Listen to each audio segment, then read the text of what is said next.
Para Radcliffe Brown dice en sus propias palabras que el parentesco es la forma de calcular la filiación. Por eso hablamos de la teoría de la filiación, porque es el núcleo central de esta teoría. Ahora bien, habíamos dicho que la unidad de análisis para Radcliffe Brown era justamente la familia elemental.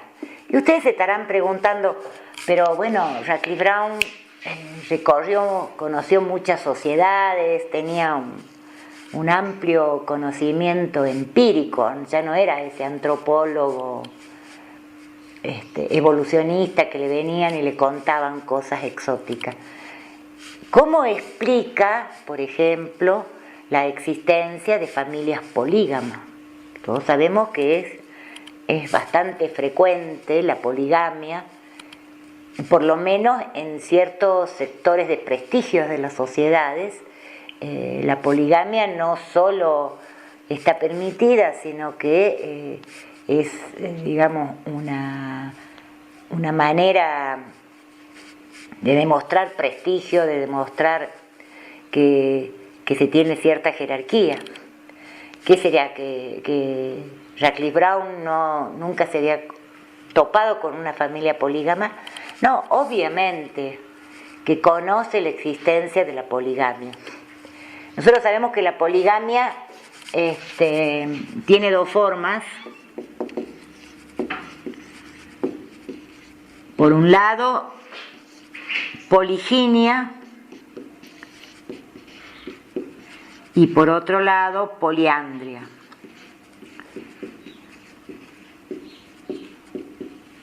La poliginia, que sería un matrimonio de un varón con varias mujeres, es la más frecuente. Esto sería un varón con muchas mujeres, ¿no? O dos, o tres, o cuatro. Es la más frecuente. Dirán, bueno, sí, lógico, porque los varones son más mujeriegos. No, no se trata de eso. Se trata que, sin ninguna duda, teniendo en cuenta el tema de la filiación, de la descendencia, de la reproducción biológica, es mucho más compatible este modelo de un varón con varias mujeres, porque la capacidad reproductiva de las mujeres es limitada, que el de la poliandria, que sería una mujer con varios varones, ¿no? Sin embargo, existe la poliandria. También existe como forma normativizada y legalizada. Sobre todo en sociedades matriarcales. El matriarcado o no matriarcado también es un término que hay que discutir. Muchos antropólogos dicen que el matriarcado no existe. Pero bueno, en sociedades, por ejemplo, de las sociedades orientales, muchas sociedades chinas, las mujeres tienen varios maridos, varias parejas, y está permitido. Pero lo más común sería esto, ¿no? La poliginia. Estamos hablando de relaciones de afinidad, de matrimonio. No estamos hablando de lo que ahora denominamos el poliamor, por ejemplo. Porque el poliamor, como se lo plantea actualmente, no implican obligaciones, derechos, no está pautado socialmente, ¿no? Más bien el poliamor en la actualidad es una tendencia, pero es una tendencia transgresora de las reglas sociales, digamos, ¿no? Y además el poliamor no implica, insisto, obligaciones. Acá, cuando estamos hablando de poligamia, estamos hablando de un sistema de alianza que está socialmente reconocido y que implica obligaciones y derechos, ¿no? Bien, entonces decíamos, ¿cómo explica esto Radcliffe Brown? Y él dice, bueno, esto sería una familia polígama, sería una familia compuesta, la denomina así, familia compuesta. una familia compuesta donde yo tengo varias familias elementales, fíjense qué capacidad para seguir encontrando universalmente la familia elemental. Yo tengo varias familias elementales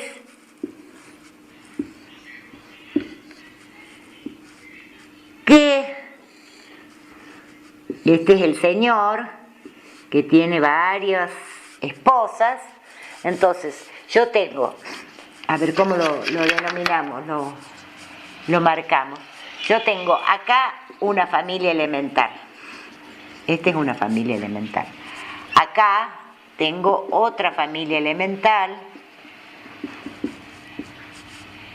Acá debiéramos cambiar el color. Acá tengo otra familia. Epa, ya hice macana. No, sí, tengo otra familia elemental que vendría por acá. ¿Sí? Entonces, de esta manera, yo lo que encuentro en esto que denomina él familia compuesta, son 3 familias elementales. Esta la podríamos marcar con azul, así la diferenciamos bien. Lo que yo tengo son 3 familias elementales, esta azul, la verde y la roja, que comparten un miembro, que tienen un miembro en común. Esa es la definición que él da de la familia polígama, digamos, ¿no? Del matrimonio polígamo. Entonces, sigue existiendo esta unidad de análisis que es la familia elemental. Esto es un poquito forzado, digamos, definirlo de esa manera, pero bueno, es la manera que opta por definir Radcliffe Brown a esta cuestión que sin duda tiene más presencia de lo que uno piensa en la diversidad de sociedades que hay. Entonces, ¿cómo se calcula la filiación? Radcliffe Brown dice, bueno, hay parientes de primer grado, de segundo grado y de tercer grado. Esta denominación o esta clasificación de los grados de parentesco es propia también de nuestro sistema jurídico. Él la universaliza. Tiene que ver, por ejemplo, para la herencia se calcula cuáles son parientes de primer grado, de segundo grado, de tercer grado, van disminuyendo los derechos. O para un seguro, por ejemplo, si yo voy en un auto y la persona que transporto es pariente de primero o segundo grado y tengo un seguro contra tercero, el seguro no lo cubre a esa persona, pero si es un pariente de tercer grado sí, y así sucesivamente, pero es, digamos que es tomado del sistema jurídico nuestro esta definición de parientes de primer grado. Bien, entonces, ¿cómo es que se calcula esto de qué pariente es de primer grado, qué pariente es de segundo grado, qué pariente es de tercer grado? Bueno, para esto es central tener en claro las relaciones dentro de lo que es la familia elemental. Radcliffe Brown dice, todas las relaciones que están dentro de la familia elemental son relaciones de primer grado. Es decir, la relación que tengo con mi madre, con mi padre, con mi hermana, con mi hermano, son relaciones de primer grado.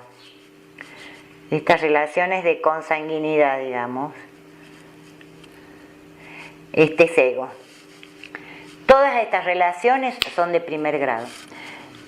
Pero, digamos, el parentesco es mucho más que la familia elemental. Obviamente, Radcliffe Brown dice que el sistema de parentesco se extiende en la medida en que yo tengo nominación para los parientes. Hay un núcleo duro que es la familia elemental y a medida que yo me voy alejando de la familia elemental, va perdiendo precisión la manera como denomino los parientes y también va perdiendo precisión el sistema actitudinal, el sistema jural, todo, digamos, se vuelve como difuso el sistema de parentesco. Dice, bueno, una vez que ya se vuelve difuso, que uno dice, no, es un primo tercero, bueno, entonces ahí ya termina el sistema de parentesco. Bien, entonces tenemos la familia elemental y en el interior de la familia elemental todas las relaciones de primer grado. Pero esta familia elemental se relaciona con otras familias elementales, obviamente.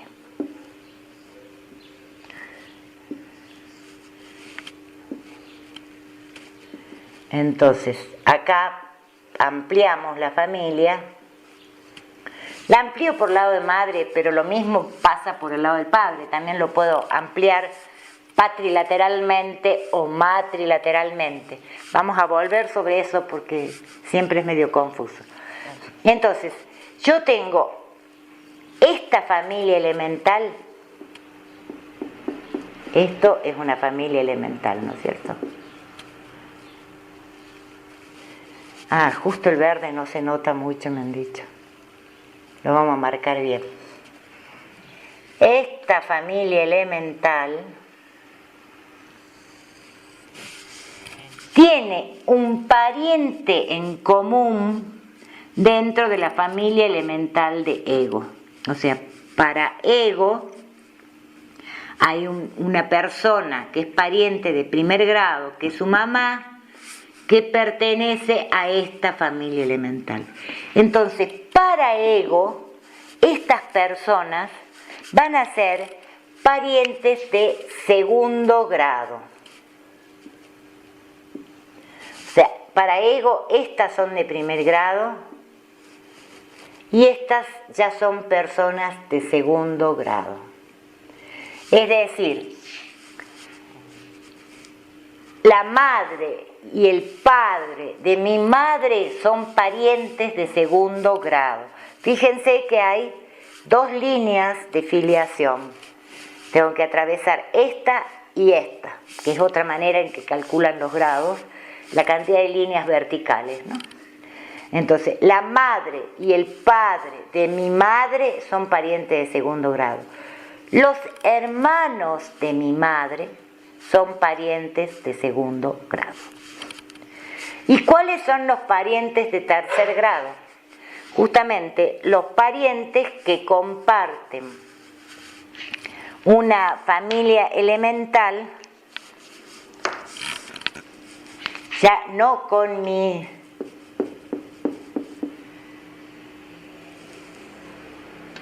esta sería la familia, otra familia elemental. Esto es de tercer grado. Entonces, la familia elemental de un pariente de segundo grado es un pariente de tercer grado. Todos estos son parientes de tercer grado. Yo, para llegar a la conclusión que estas personas que nosotros denominamos mis primos son parientes míos, yo tengo que calcular que, te dicen, pero ¿y de dónde es primo tú? El Juancito, ¿por qué es primo tuyo? Bueno, porque mi mamá es hermana, y acá tengo que ver esta línea, o sea, es hija de la misma madre y del mismo padre, del padre de Juancito. Es decir, yo expliqué a través de 1, 2, 3 líneas de filiación distintas. Una para arriba, otra para abajo, eso no importa, pero tengo que recurrir a 3 líneas de filiación. Por eso se llama tercer grado. Entonces, bueno, esta es la manera en que Radcliffe Brown propone que se calcula la filiación, la cercanía de la filiación y el grado de parentesco. Entonces tenemos primero, segundo y tercero. La hija del hermano de mi madre es un pariente de tercer grado, porque la consanguinidad, la distancia de consanguinidad es mayor, obviamente, que la que tengo con mi hermana, que podríamos decir que la carga genética, porque eso también se lo podría explicar genéticamente, ¿no? Si ustedes hacen el ejercicio de pensarlo genéticamente, esta determinación de grados tiene que ver con eso, ¿no? Bueno, otra cuestión que marca Radcliffe Brown es que el parentesco, o sea, él lo que intenta hacer es una teoría del parentesco en general, tiene unos principios estructurales que serían como universales. En realidad no nos queda muy en claro a qué se refiere con estos principios estructurales universales, porque pareciera ser en algún momento los menciona como que están en todos los sistemas de parentesco, y luego también dice que, bueno, algunos de estos principios, de estos tres principios estructurales, se suelen encontrar o se encuentran en los sistemas de parentesco. Entonces es una definición un poco ambigua. Esos principios estructurales sería, el primero es el principio de solidaridad entre hermanos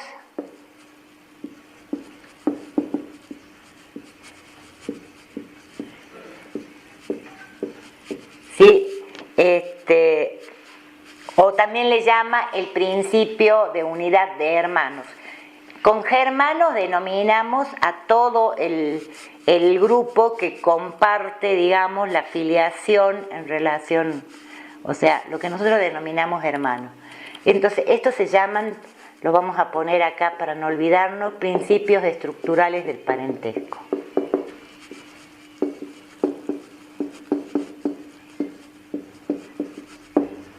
Bueno, ¿qué quiere decir él con esto? Que en la mayoría de las sociedades, ser hermano de una persona me crea a mí una obligatoriedad de solidaridad. No es lo mismo de la obligación que tengo yo con mi hermano o con mi hermana que con el primo segundo, no sé, o con el vecino, ¿no? Entonces él dice, bueno, siempre hay como un principio estructural de solidaridad entre germanos.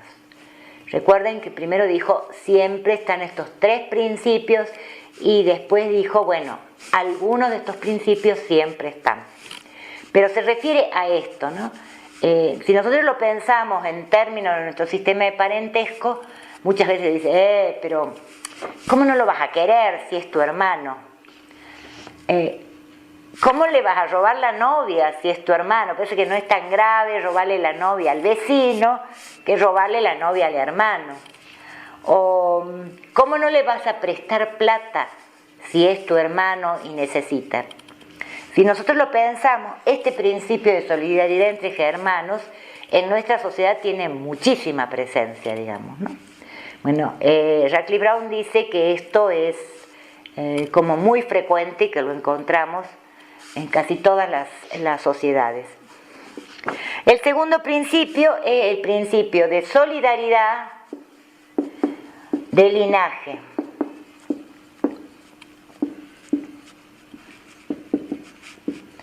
Recuerden que el linaje tiene que ver con la filiación, ¿no? La pertenencia a un grupo de filiación. Hay grupos que son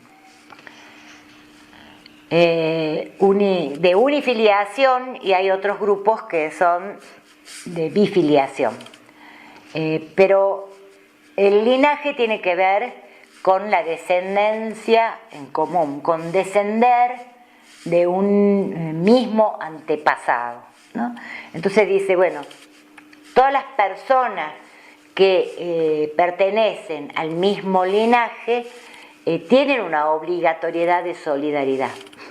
Esto no es muy fácil verlo en nuestro sistema de parentesco, porque el linaje no es muy importante en nuestro sistema actual. Sí lo era en otras épocas. Pero igual podemos encontrar en ciertas expresiones así, bueno, hay tal persona sí es un Fernández, típico de los Fernández, o es un mamaní, y así son los mamaní, o es una narro, y así son los narros. Hay como una identificación del linaje. Ahora, parece ser que además no es solo la identificación del linaje, sino que él pone el acento en el principio de solidaridad. O sea, los miembros de un mismo linaje tienen como una obligación de solidaridad entre ellos, ¿no? El pertenecer a un mismo linaje hace que haya obligaciones diferenciadas entre los individuos. Y el tercer principio, principios estructurales estamos hablando, es el principio de distinción entre generaciones.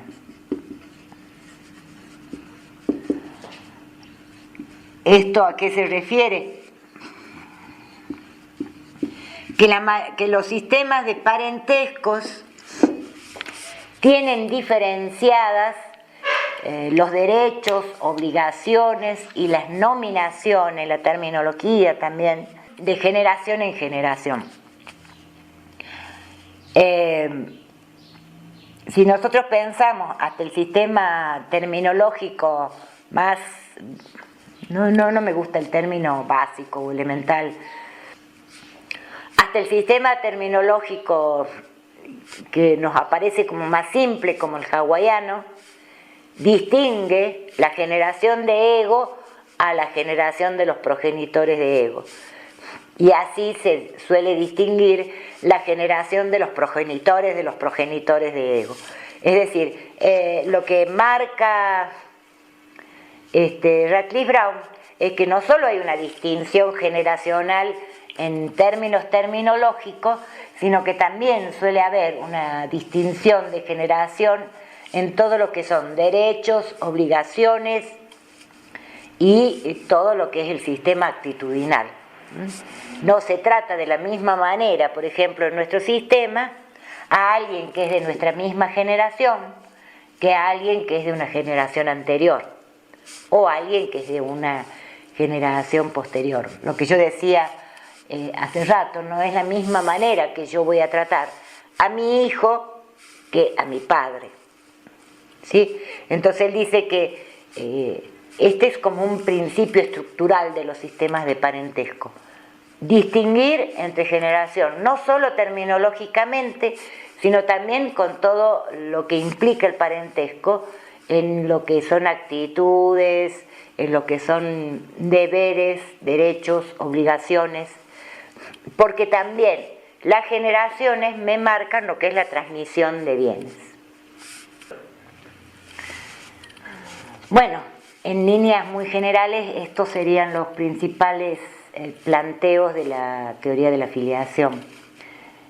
Dumont remarca además una cierta contradicción, pero esto ya tiene más que ver con la cuestión metodológica del estructural funcionalismo, en relación a que Radcliffe Brown nos dice que la manera de estudiar las sociedades y los sistemas de parentesco, lo marca sobre todo en el capítulo que habla de los sistemas de parentesco, es partir de lo empírico. Recuerden que él está todo el tiempo dialogando con los evolucionistas, o discutiendo más que dialogando, y entonces para eliminar esa base de conjetura se aferra mucho a todo lo que es el relevamiento empírico, ¿no? Entonces el planteo del funcionalismo es básicamente inductivo.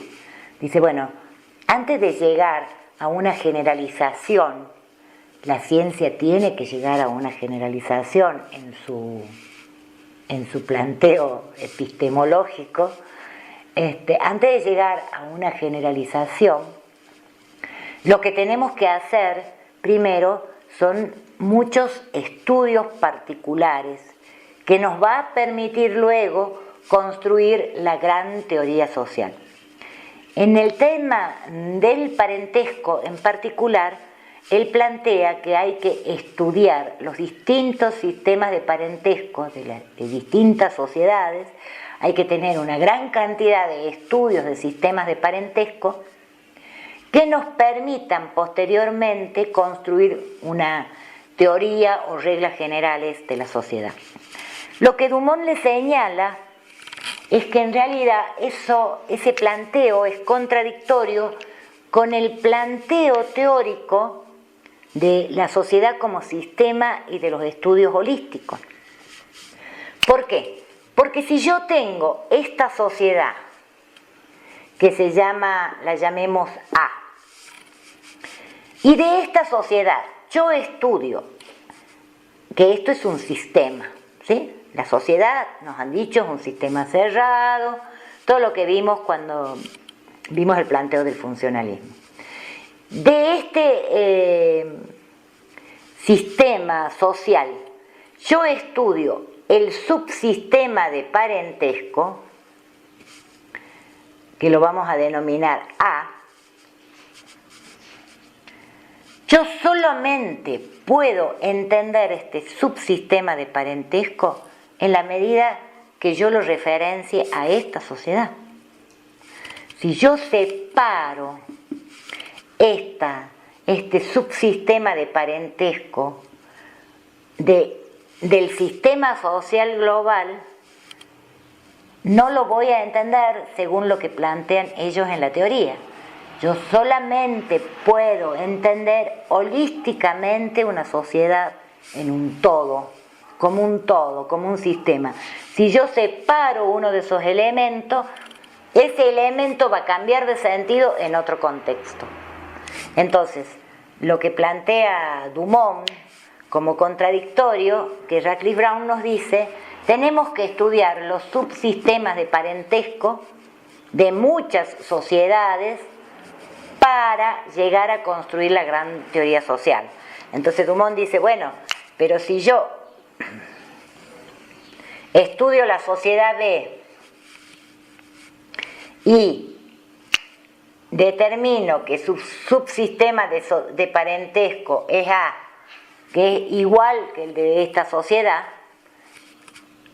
no me sirve, porque yo esto solo lo voy a entender en relación con esto. Yo estoy arbitrariamente recortando el subsistema de parentesco para relacionarlo con otro subsistema de parentesco que también está recortado arbitrariamente. Pero bueno, estas digamos que son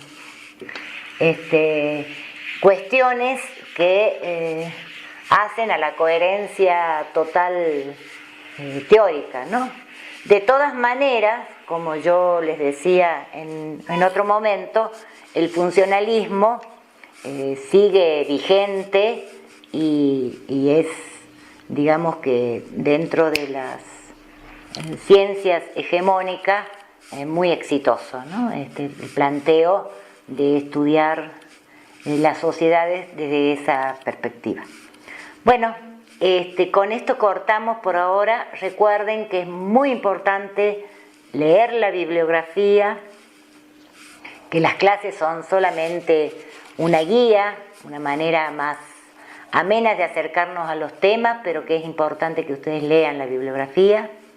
Ya le hemos enviado el capítulo de sistemas de parentesco de Radcliffe Brown, el capítulo de la teoría de la afiliación de Dumont y Bouvin, que es donde van a ver la construcción del otro por la diversidad. Nos vemos después.